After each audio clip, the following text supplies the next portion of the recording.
Kayo ang dahilan kung bakit di ako sumuko sa mga bagay na kung ba't ang luha ko'y tumulo. Ito ang mensahe ko upang aking ipahatid sa mga tropa, kaibigan, kapangkat at kapatid. Pasasalamat kong kay tagal ko nang gustong sabihin, ang puso ko ang gumawa nitong aking awitin. Para sa inyong lahat, ito ang tanging paraan sa mga taong para sa akin ay palaging nandyan. Hambog.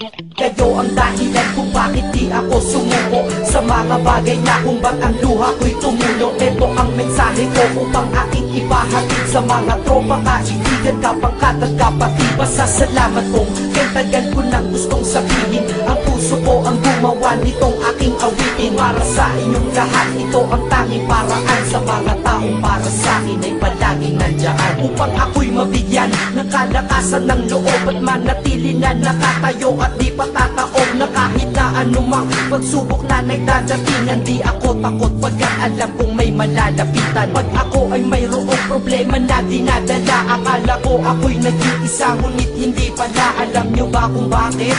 Kasi andyan sila, handa na iabot ang tulong nagmula sa kanila. Walang reklamo at walang hinihingi na kapalit, kaya di lang kaibigan turing ko kundi sang malapit na kapatid. Sila'y kinikilala kong ikalawa na pamilya. Wag ko daw isiping mag-isa ka pa, dahil sila'y aking sandalan, di ako pinabayaan. Damahin ko kalungkutan, di nila pinapayagan. Kung wala kayong lahat kaibigan ko, marahil wala na rin ako, ngunit nandito pa ako dahil kayo ang dahilan kung bakit di ako sumuko sa mga bagay na kung ba't ang luha ko'y tumulo. Ito ang mensahe ko upang aking ipahatid sa mga tropa, kaibigan, kapangkat at kapatid. Pasasalamat kong kay tagal ko nang gustong sabihin, ang puso ko ang gumawa nitong aking awitin. Para sa inyong lahat, ito ang tanging paraan sa mga taong para sa akin ay palaging nandyan. At di kayo nawawala at di ako tinalikuran, yan ang dahilan kung bakit hindi ko kinalimutan ang aking pinagmulan. Pakikisama nangunguna, pag nakita ka ng tropa sasabihin shot ka muna. Pag nabadrip sa pamilya, lalabas ka lang ng bahay, lakad lang ng kote, andyan sila at merong tagay na inyong pagsasaluhan at inyong pinapaikot. Simpleng tulong yan nilang unti-unting pinapalimot ang problema mong pasan-pasan sa mga pangyayari sa tahanan o sa pera o kahit pa sa babae. Kahit sa gulo o away, tila ba mga sundalo, di pwedeng maiwan ang isa manalo o matalo. Ganyan ang kaibigan ko, mas kilala bilang barkada. Kung ako'y mamamatay na bukas, ako'y handa na. At kung may ikalawang mundo o buhay para sa akin,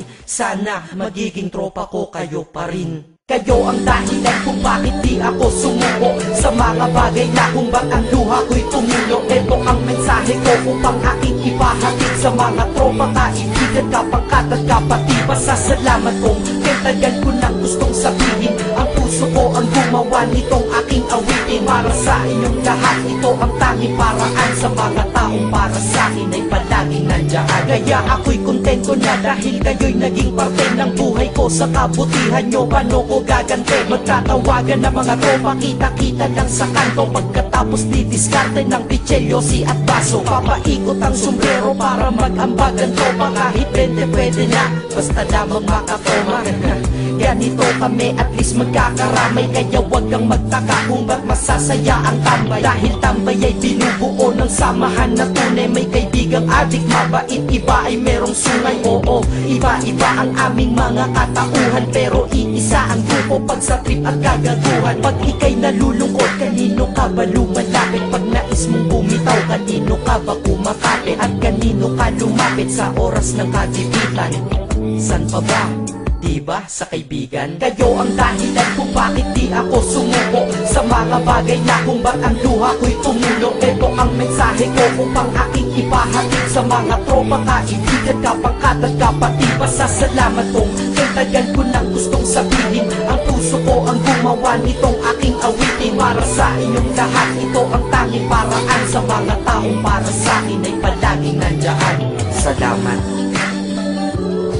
Acero Records, Sad Productions,